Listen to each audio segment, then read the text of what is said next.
Imagine um mundo onde o dia 8 de maio de 1945 nunca representou o fim da opressão, mas o início de uma era de escuridão global. Se o resultado da Segunda Guerra Mundial tivesse sido invertido, a estrutura de tudo o que conhecemos, nossas fronteiras, nossa economia e nossa própria liberdade, teria sido sistematicamente desmantelada para dar lugar a uma nova ordem. Neste cenário, a Alemanha não seria apenas uma nação, mas o núcleo de um império que ditaria o destino de cada ser humano no planeta. A vitória da Alemanha nazista teria transformado a Europa em um único e vasto bloco econômico centralizado em Berlim. O impacto econômico imediato seria a abolição das moedas nacionais, substituídas por um sistema financeiro rigorosamente controlado pelo Banco Central Alemão. A economia global deixaria de ser baseada no livre mercado para se tornar uma economia de exploração. Países conquistados seriam transformados em colônias de recursos, onde a produção industrial e agrícola seria drenada para sustentar o padrão de vida da elite alemã. O sistema financeiro seria uma ferramenta de casta. O acesso ao crédito e à riqueza seria determinado não pelo esforço, mas pela proximidade ideológica com o partido e pela pureza genética, criando um abismo social intransponível entre os dominadores e os dominados. Socialmente, a vida cotidiana seria regida pelo medo e pela vigilância constante. O conceito de cidadão seria substituído pelo de súdito. Nas escolas, a educação não buscaria formar pensadores críticos, mas indivíduos obedientes e fisicamente preparados para a guerra. A história seria reescrita nos livros didáticos para apagar as conquistas de outras culturas e exaltar uma única linhagem como a única responsável pelo progresso humano. A liberdade de expressão seria uma relíquia do passado. A arte, a música e o cinema passariam por um filtro rigoroso, onde qualquer obra que não exaltasse os valores do regime seria destruída.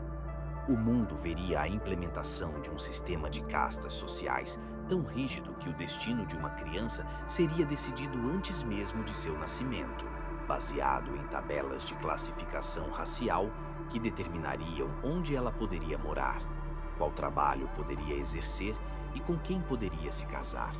Tecnologicamente, o caos seria organizado e frio. A engenharia alemã, que já demonstrava avanços impressionantes com os foguetes V2 e os primeiros jatos, seria direcionada para o controle total.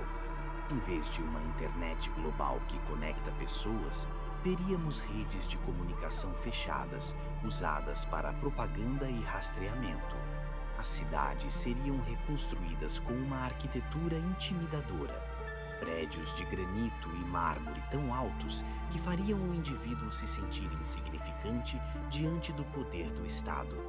O transporte seria dominado por gigantescas ferrovias de alta velocidade, conectando as capitais ocupadas a Berlim, garantindo que o exército pudesse sufocar qualquer tentativa de resistência em poucas horas. No campo da saúde e da genética, o cenário seria o mais sombrio de todos. A medicina não estaria focada na cura de todos, mas no aprimoramento de poucos e na eliminação sistemática daqueles considerados fracos ou indesejáveis pelo Estado. Programas de eugenia seriam aplicados em escala global, onde doenças hereditárias ou deficiências físicas seriam sentenças de exclusão social ou algo pior.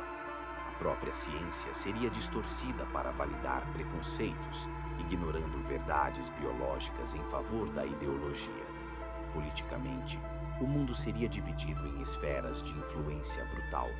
A Alemanha dominaria a Europa, a África e parte da Ásia, enquanto seus aliados seriam forçados a uma coexistência tensa e desigual. A diplomacia seria substituída pela submissão. Não haveria fóruns internacionais para discussão de direitos humanos, pois o próprio conceito de direitos humanos seria considerado uma fraqueza do antigo mundo democrático. O caos não viria da anarquia, mas da ordem excessiva e violenta que sufoca a alma humana.